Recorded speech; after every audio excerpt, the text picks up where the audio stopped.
it is time to pay a bill because, the season is here. And in fact, it is spooky season. You see, I got my Halloween on, right? You know what it is. So with that being said, man, sometimes with your delicate twins, they can get real Halloween-like as well.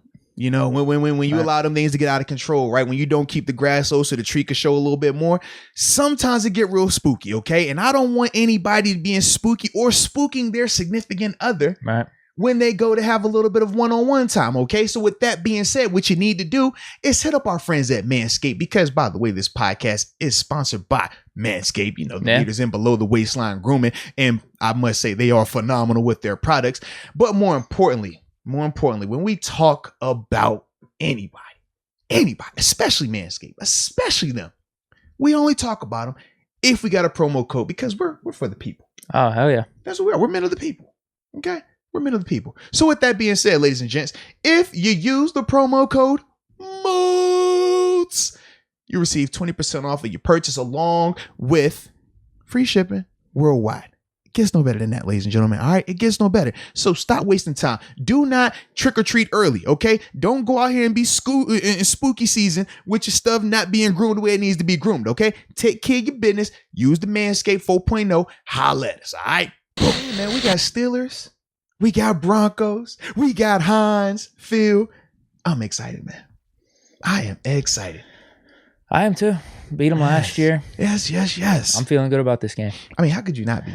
I said it last podcast. Yeah. I feel like we got to get 3-3 by this bye. Turn this around. This is the first one we need right here, man. Yeah, exactly. First one we need because we got these next two. Then one we got game at a time. Absolutely, man. Absolutely, man. But I'm excited about it, though, man. Watching them on tape, I think this is a very winnable game for us, man. I'm not gonna lie. I understand the record sitting 3-1 versus 1-3, but you watch them on tape, man. It's just they got holes. They definitely have holes, man. Oh, and I'm excited about that. But like we say every week, it's gonna be on us. It's on us to make this happen. But I feel good though, man. I'm feeling good. So as we always do when we start this thing out, oh Lord, they brought up Urban Meyer in the chat. There you go. Gotta wash your hands, Urban. Lord have mercy. Lord, that caught me off guard. I wasn't ready. Yeah, I'm sorry. Right off the bat, Broncos versus Bengals or Raiders. How do you feel out of those three teams? Where would you rank the Broncos? Oh, are you saying okay? I'd say they're the worst of the three.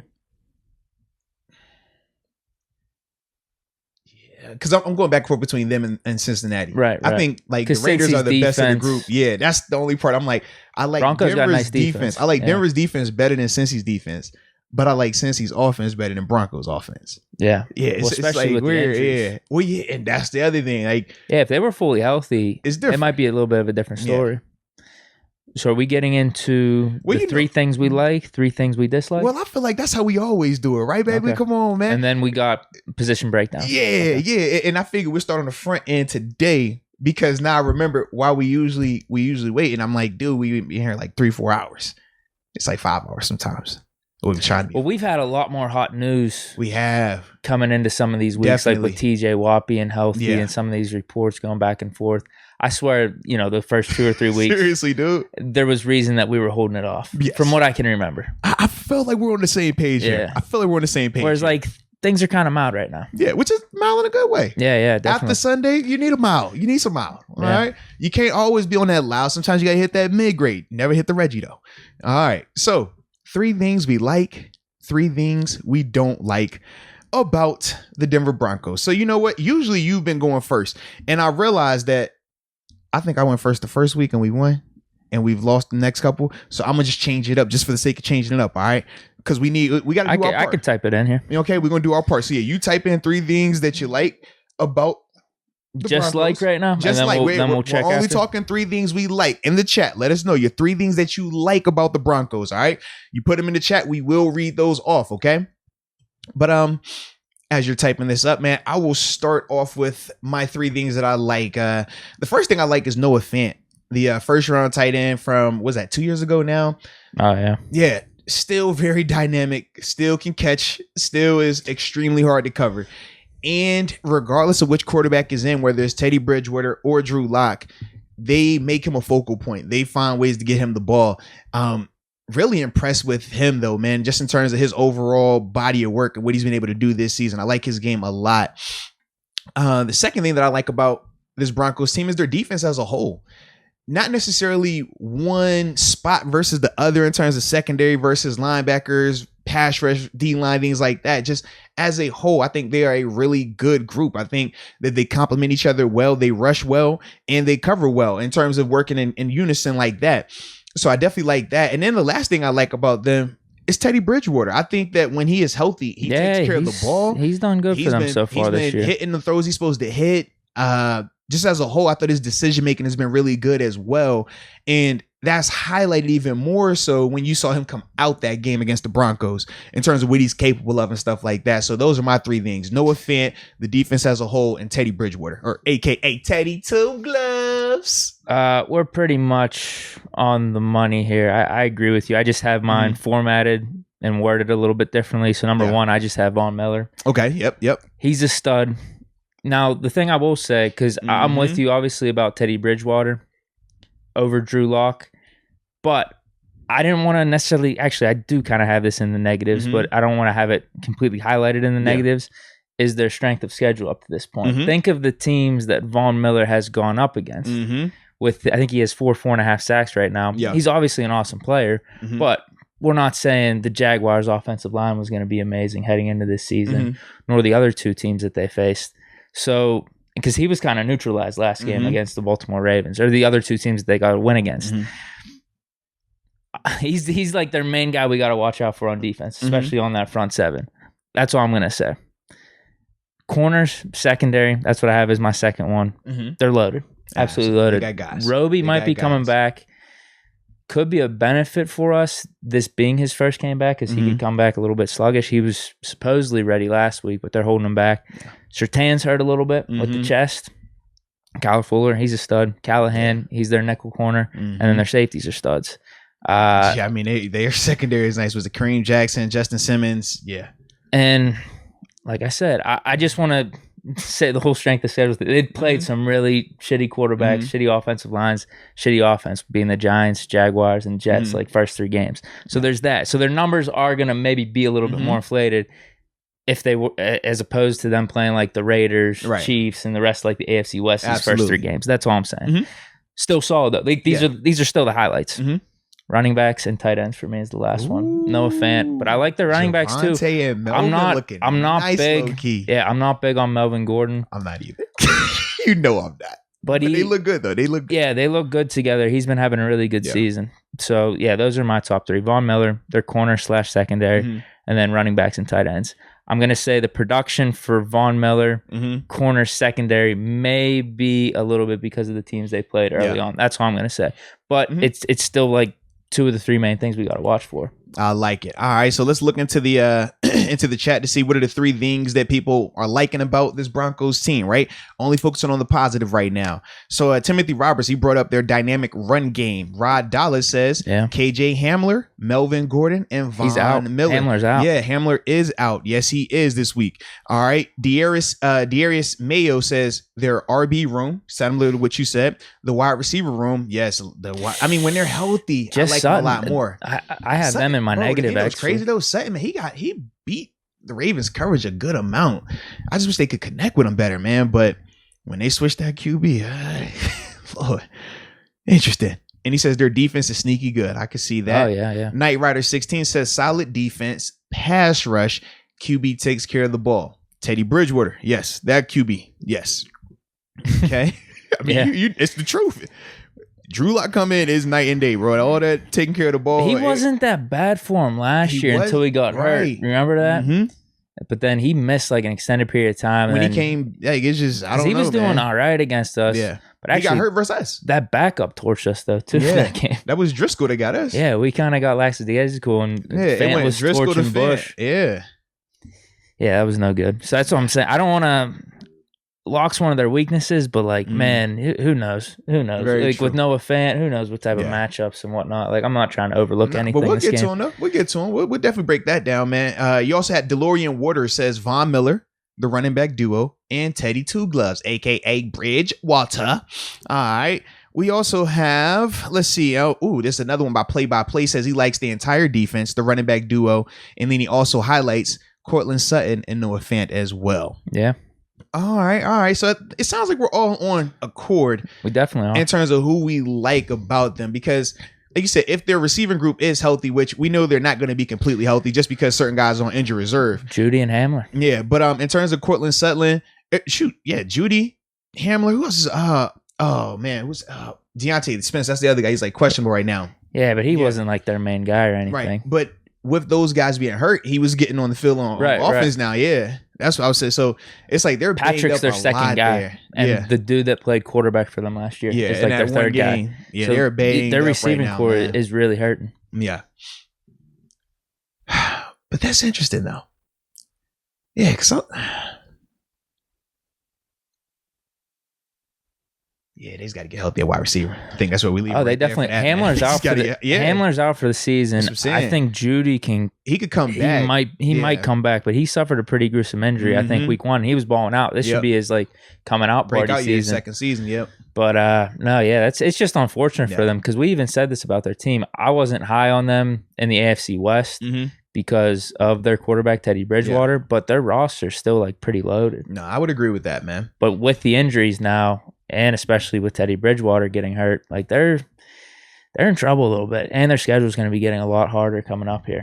Shoot, about time. They haven't played any of their AFC West teams yet, so they're going to play the Raiders we know twice, what that division looks Chiefs like right twice, now, man. And Chargers are twice. heating it up a little bit out there, man. Yeah. All right. So with that being said, man, let's transition to the 3 things that we don't like. You know. Well, you want to go first with the don't likes? It's up to you. Hit the don't like, man. Get the don't like, man. Get it one time, baby. We vibing out the day. Health. Ain't that the truth? God, Teddy Bridgewater might not be playing because he didn't practice today. Nope. He's still in concussion protocol. This is what, day 3 of him in the protocol? Apparently, now? he could be cleared on game day. I think it was like a 7-day time window for him to be cleared, so that could happen. Offensive line, they got 2 guards. You, though, if he's cleared on game day? Does that concern me? Yeah, if he doesn't practice all week, but he's for who? The Steelers? Yeah. Yeah, I'd rather have Drew Lock in than Teddy Bridgewater from the Steelers defense. Yeah. Okay. Or do you think he'll just be in a fog and he's going to be all jacked up? That's mine. I'm like, if he doesn't practice all week and they clear him on Saturday and they let him play on Sunday, I kind of like that a little bit better, just because he's going to be coming out of the protocol, so that fog is naturally a little there. Hesitant. But then on top of the fact that he wouldn't have practiced that week either. So you talk about concept, you talk about timing, it's going to be more of a Thursday night approach for him, which we know Thursday night games you can still play well on, but they're usually harder because you don't have the on-field practice time. And as we've already talked about, we know practice is important, right? Especially for a guy like Teddy. I mean, we talk about Ben, right? Teddy isn't on that level with Ben where he can just sit out practices. You know what I mean? So if he sits out for a whole week and then you just throw him out there on game day, can he still play? Absolutely. But I do think that would benefit us a little bit more. The thing with Drew Lock, when you watch him, it's like he's talented as heck. Oh, he's got a cannon. Yeah. He has an arm on him. You just don't know where he's throwing that thing all the time. That's the only thing. A little reckless. Yeah. So I'm like, if he's reckless showing up, I love that for us. But if he just happens to want to be a little bit more reserved because he has the full week of practice, that's where I get a little bit more concerned. Yeah, I think there's a slight advantage for Teddy. It's not something up in arms about or flipping out like, oh shit, we're screwed because Teddy's in now. Right. It's not like that. I just think it's a slight advantage. But I'm wondering if you're the Broncos and even like Broncos fans, I wonder if they're way more apt to just playing Drew Lock, not only because of the practice time, but also it'll be way more advantageous to them to have him for the rest of the year, because concussion is way more just time based than your back, as opposed to the groin stuff or the hamstring stuff where it can re-injure, you can make it worse. Concussion is just like, bro, if we wait out this week, he should be good next week. Right, that is literally that simple. Yeah. So I'm wondering if that's what they're thinking. But also they had 2 offensive guards that were out last week, starters. I don't know if they're going to be back. I couldn't see their updated injury report. Yeah. That's why, I mean, their line was looking pretty shaky last week. Yeah. And they've also played a better team. That's the thing. The Ravens are a better team than the first 3 teams that they played. Jerry Judy's out. Bradley Chubb's out too. Yeah, it's crazy, bro. Shertanzi's got a chest. He's like questionable. Bradley Roby, he's coming off of IR. So, yeah, that's my number 1 negative for them right now is health. Yeah. You want me to go 1, 2? You go. Two? Yep. 2 QB, then I'm assuming. See, if this was Teddy, I don't know if I would necessarily have QB in the negative. Okay. But since I'm assuming it's going to be Drew Lock, I got QB there. Because Teddy, this year at least, and it goes back to the teams, though. I said it with some of my positives. I mean, they did play some shitty teams. So if Teddy, 7-8 weeks from now, maybe he comes more back down to earth. But yeah, Drew Lock, he's a little bit erratic. He did look halfway decent in whatever it was the first half against us till Bud Dupree knocked him out. But then Driscoll came in, lit us up. I already mentioned that. And then last, receivers. All they have is Cortland Sutton. They're screwed. I would agree. And I like that matchup a lot for us then. Yeah. All right. I like that. Oz, I saw you had dropped a super chat, man. We appreciate your support. He says, have you guys talked about the Aaron Rodgers stuff yet? Oz, we have not. We will talk to that maybe at the end. Is there no reports? No, this was yesterday. He was on Pat McAfee's show again. Oh, I did see that. Yeah. Okay. Yeah, but we'll get to that once we finish up this breakdown and things like that, man. But no, we'll definitely spend a little time to talk about that. It was pretty funny. But in terms of the 3 things that people don't like in the chat about the Broncos as well. All right. Man, Najee Loudpack. I love the name, by the way. He says Drew Lock. He's not a fan. I can agree. Kenneth Beamer. He says the overall health of the team. Timothy Roberts says their O-line. Okay. Darius Mayo. He says middle linebackers. Number 2, they don't target Cortland Sutton enough. And he says number 3, coaching. Okay. All right. Next up we have, let's see. Nick. Oh, no. Not that one. Here we go. Rod Dollar. Rod Dollar says the inside linebackers, their left tackle, and their right guard. Man, you might as well just say the O-line. Rod Dollar dig on that 2 critical pieces right there, baby. What we talking about? DeLorean Water says things I don't like, Drew Lock times 3. Fair enough. And I did see people put health times 3 as well. It was like health. I like that right there, man. Shoot, matter of fact, man, while you talking about health, make sure you get a checkup while you out there, man. Can never have enough physicals, all right? Make sure you take care of yourself, all right? Annual physicals. That's what you're supposed to do. Yeah. I'm not seeing too much else. I'm looking too. I don't see anything else. Yeah, I'm not seeing too much else in terms of positives. So for me, man. Or negatives, I'm sorry. So for me, man, my 3 negatives about the Broncos are what I really just don't like about them. Number 1 is Drew Lock. As much as I am a fan of how talented he is with his arm in terms of the strength and his ability to place the ball certain places, I just don't like how inconsistent he is. And I question how well he sees the field at times, because he makes some throws where he's just like, I don't know if he should have made that right there. So that's my first thing with Drew Lock. I mean, like I said, he's super talented, and if he gets it and puts it together, he could be really good. That's why he was drafted where he was drafted, and why the Broncos have stuck with him for this long, right? Because the talent is definitely there. I'm surprised he didn't win the competition just off that alone. Right, because he's definitely the more talented quarterback between him and Teddy Bridgewater. I just think Teddy makes the better decisions, and he's just more consistent with his throws. Because like you said, Teddy can't make some of them throws that Drew can make, but Teddy's gonna hit on every single throw that he's supposed to hit on, whereas Drew, he gonna miss on some crazy ones. You can be like, bro, what was you looking at? Are you all right? You sure are you on the protocol? But to each his own. So that's why he's my first thing, man. My second thing is the O-line. I listen, man. I know they've had injuries in terms of like who they were projected to be their group coming out, but when I watched them against Baltimore, I wasn't impressed by that. I mean, in terms of the pressure that they allowed, and this is my thing, right? I don't mind Justin Houston getting a sack. I don't mind when Oweh gets, because he keeps changing his name. It was Jason Oweh. Now it's Bridgewater on 2 hits, man. I mean, the one obviously was the one he got the concussion on, but he definitely did, man. He definitely did. So it's like I can get it when it's those 2 guys, but I'm looking at like Tyus Bowser, right?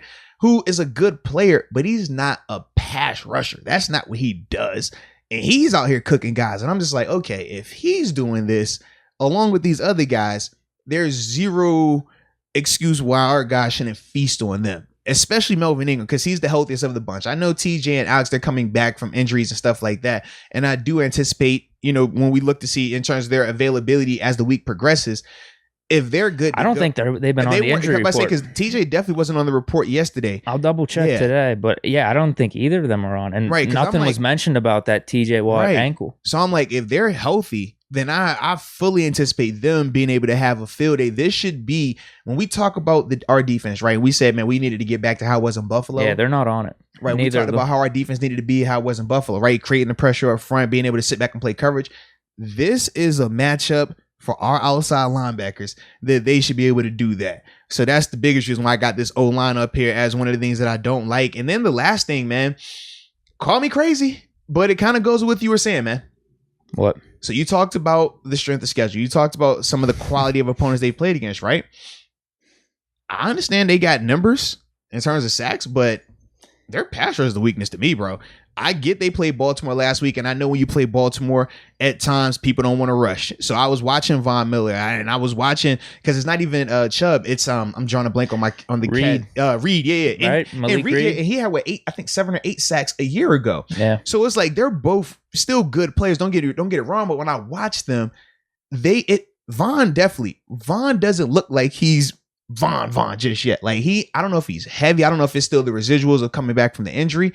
He's rushing, and you see some of the speed still there and some of the bend there, but it doesn't look like the scary, like, hey man, we know this is about to be a disaster all day. It doesn't quite look there just yet. Yeah. And with that being said, without Bradley Chubb being opposite, that rush isn't winning to that same extent. I mean, they had some success, but you got to think Baltimore's O-line, we know, is not good right now. Al's even out there. They got Andre Smith out there. And even though Lamar has some pressure, Lamar still was having plenty of time to throw. They were still able to move. And I understand running wise. That's why I don't really bring up the rush, because the running attack, because we get it. Man, with that style of offense, it makes you play hesitant. It makes you have to sit and be fundamental. But when I was watching some of these passes, I'm just like, man, I don't believe it right now. I just need to see a little bit. I need to see more of that. So I even cut on the Jets game, because I was like, maybe it was a Baltimore thing. And sometimes that could be the case, right? Because we're like, not everybody plays Baltimore the way Pittsburgh plays Baltimore. Pittsburgh, you heard Coach Simon say, he's like, they respect Lamar. They don't fear Lamar. So they are going to rush after him. And that's why we have a ton of success getting after him, right? Denver, it was almost like they didn't want to rush him. They were almost scared to rush him. Yeah, they had QB contains on him. Yeah, you would see Von just like doing this hopping thing. But when he would rush, like I said, I felt like something was a little bit missing. So I cut on the Jets tape. I'm like, let me see what he's looking like, because I know he's had numbers. But once again, it's the same thing. Like, he still can win, because it's still, Von is Von Miller. We're not going to get that twisted. But it's not like what it used to be right now, man. And like, in the sense of, I don't think it has to be as crazy. Like, in terms of, do we need to have 2 tight ends, running back, chip, all that? I don't think it needs to be that just yet. I don't. The 4.5 sacks might be misleading. That's all I'm saying. TJ Watt's 5. But we said with the 5, right? We said 2 of those could be misleading, because this past game, right? But that's the thing, right? Still, but if you just read the numbers, the first 2 games he was awesome, though. I get that. Yeah. I get that, but that's my only thing. It's like, the numbers. Von Miller's 4.5 came against the Jaguars, Jets, and I think it might be a different story if he played those 2 teams. Yeah, not only this week, but like 2 weeks from now, because it looked like Jacksonville started to get their footing a little bit. Zach Wilson obviously had a good game, so it just might be for those teams. Yeah. It's going to take a little bit, whereas like Denver might have caught them at the right time. Yeah. So is that it? Is that it for negatives then? Yeah, because those are my 3, man. That's my Drew 3. Lock, the O-line, and just the pass rush as a whole. I don't believe in it right now, man. Yeah, that's a good point. I just don't believe in it right now, man. And like I said, it's one of them things. It's like you cut the tape on and it tells a different story. You watch, you look at the stat sheet. It's like, oh, he had a sack this game, sack that game, he's balling out. Cut the tape and it's like, bro, it ain't like what it used to be right now. You could look at their defensive statistics across the board. They're pretty much like a top 6, 7, even like top 5 defense, both in like passing and running the ball. And in terms of like points allowed as well. It's crazy. But that's the one thing I'm just sitting back and wondering. It's like, all right, bro, you face the Giants, you face the Jaguars and the Jets, all at like perfect times. Right. I need to see like these rookie quarterbacks early games. So that's all, because I'm not going to take away from their roster, especially their secondary, because I really love their secondary. I respect the heck out of the secondary. Yeah, I really like their secondary. But you're right. Outside of Von Miller on that front 7, there's not really anyone that scares you like that. Yeah, because honestly, since Bradley Chubb had gotten to the league, Bradley Chubb was starting to close that gap a little bit between who was the alpha out there between him and Von Miller, almost to the point where they even consider like, is Von going to be a cap couch? I mean, we had that conversation like two years ago, whenever Bradley Chubb came in, he had the double-digit sack season and stuff like that. Difference is Bradley's been hurt these past 2 years now. But yeah, man, it's just I don't know. Maybe call me naive. Maybe I'm just naive, but I just don't believe it right now. We're gonna find out Sunday though. That's why I'm liking this matchup for us. Well, you heard why I was optimistic about it, man. I didn't come in here haphazardly being optimistic. All right.